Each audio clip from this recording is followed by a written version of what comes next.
এই যে দেখো দুপুরে রান্না বান্না চলছে। আজকে শ্বশুরমশাইয়ের জন্মদিন, সব তো নিরামিষই হবে। এই জন্য আমি পটলের ভাপা করবো, এই জন্য পটলটা ভেজে নিচ্ছি।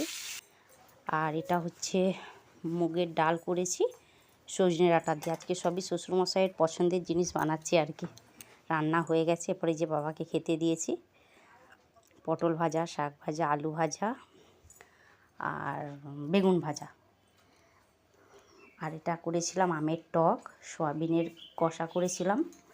আর এই যে ডাল, ডাঁটা দিয়ে ডাল। আর এটা হচ্ছে সেই পটল ভাপা।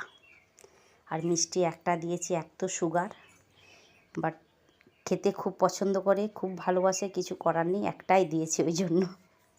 আজকে তো কিছু স্কিপ করা যাবে না, যেহেতু বার্থডে, আজকে সব কিছুই দেওয়া উচিত, তাই না?